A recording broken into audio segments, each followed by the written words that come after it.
Hello, good people. Welcome to today's presentation where we'll be talking about IAS 36 impairment of assets. If you find the content of this channel useful, feel free to like and subscribe to the channel. Impairment of assets is really important right now because of the current economic situation that we are in.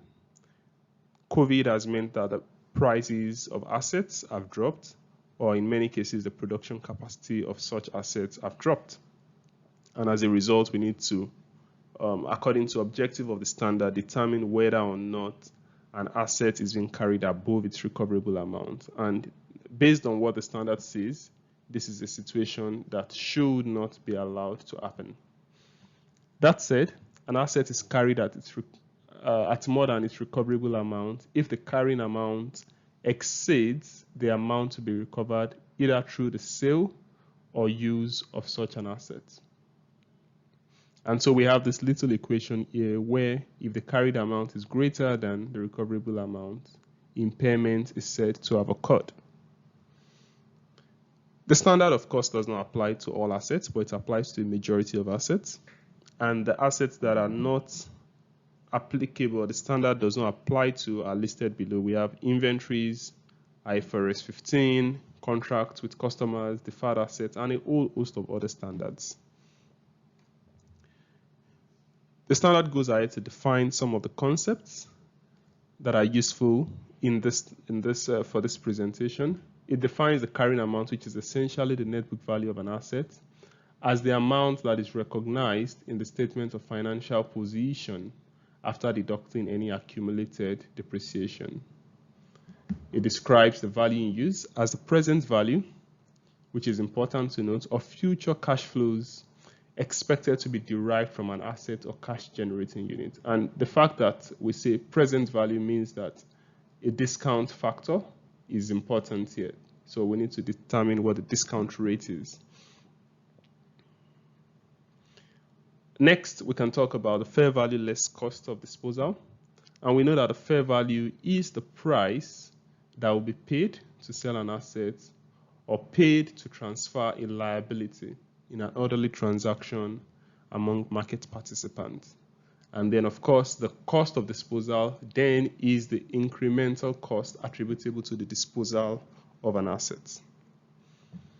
An impairment loss, just like we identified here, is the amount by which the carrying amount of an asset exceeds the recoverable amount of such an asset.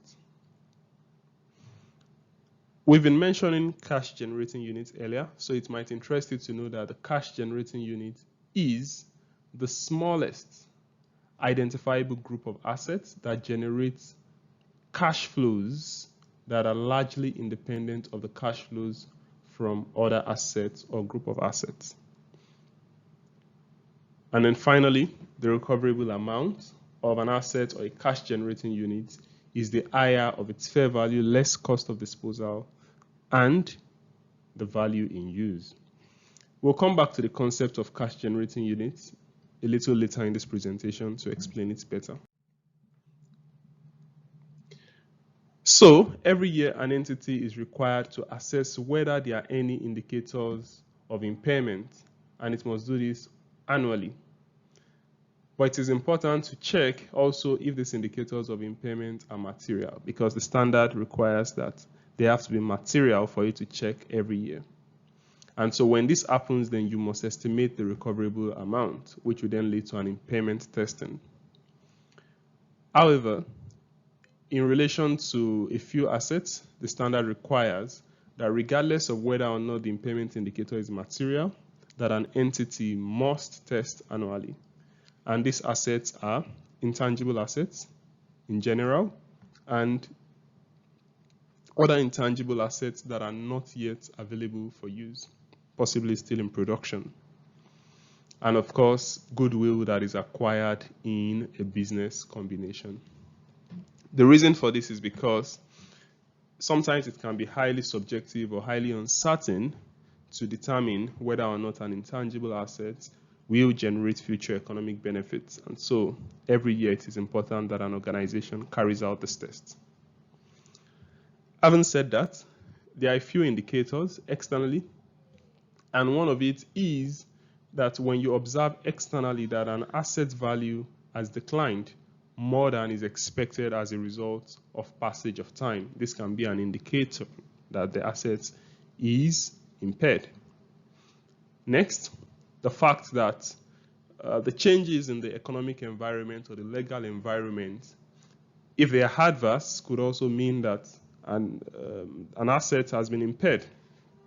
For example, we know if we have information that a new technology is being developed or a new technology is out that is going to currently replace the technology the organization uses, this can be an indicator that the current assets are impaired. And next, of course, we have the market rates and the rate of return on investment during the period.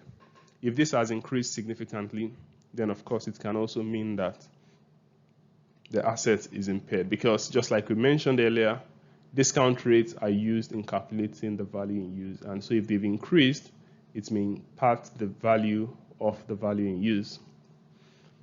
And finally, the carrying amount of the net assets is more than the market capitalization of that organization or of that asset.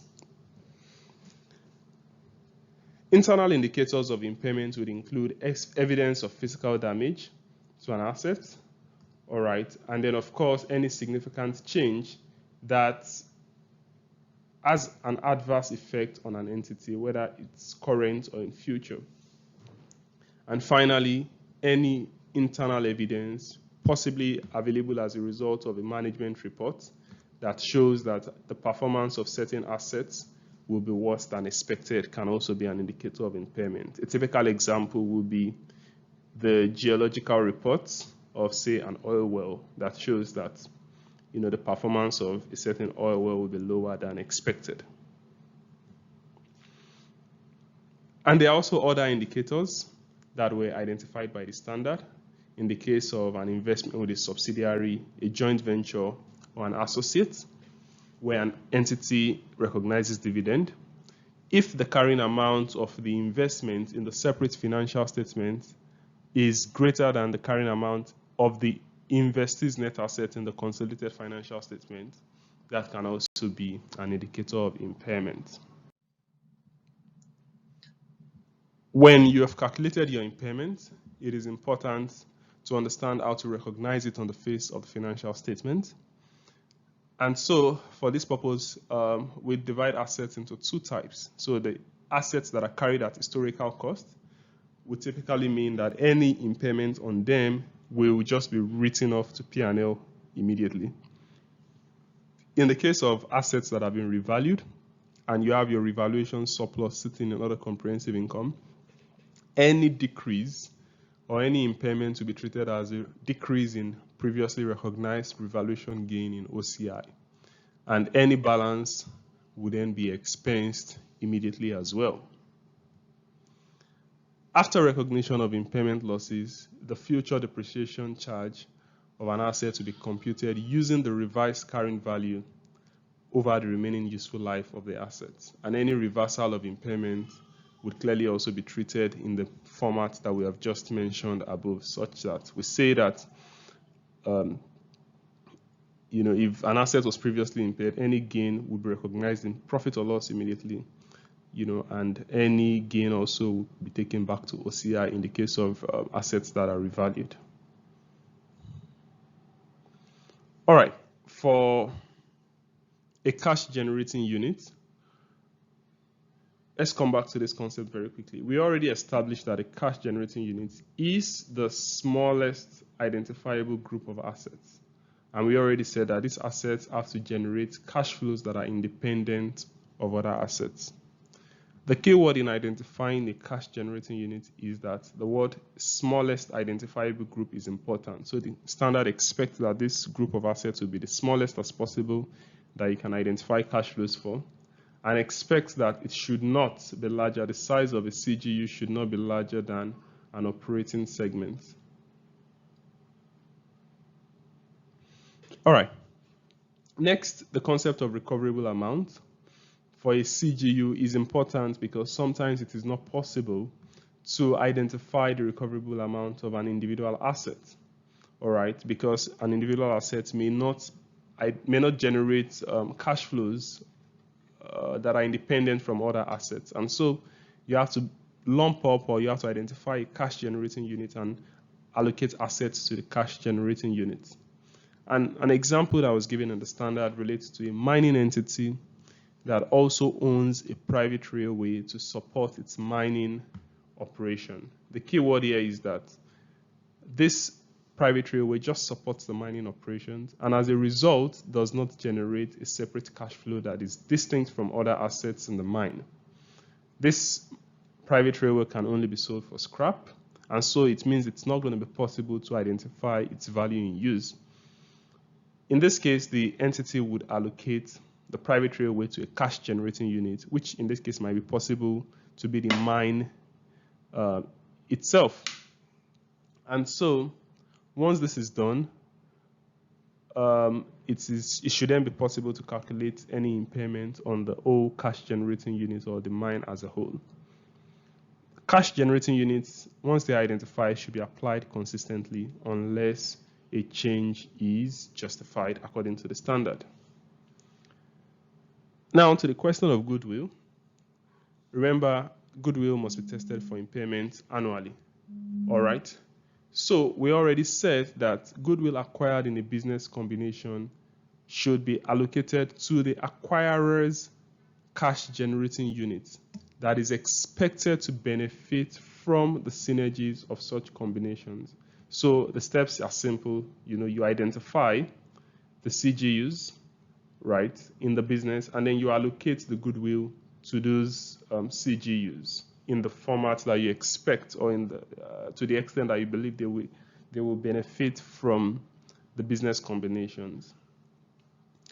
Once that is done, it should then be possible to compute any impairment for that cash generating unit, and immediately you identify any impairment, you write off first the goodwill of that cash generating unit, and then you can identify any other assets, for example, that is visibly damaged, and you apply the impairment loss to that, and then next you apply to other assets in the CGU on a pro rata basis based on the carrying amount. So before we end the presentation, I think I'll just like to say that any impairment loss on goodwill should not be reversed, right? Even in future days where impairments are reversed, once an impairment on a goodwill is written off, then you should not reverse that impairment. All right, that'll be all. Please feel free, if you enjoyed this, to subscribe, to the channel, or you can just like the video and share with your friends. I'll see you guys next time. Bye.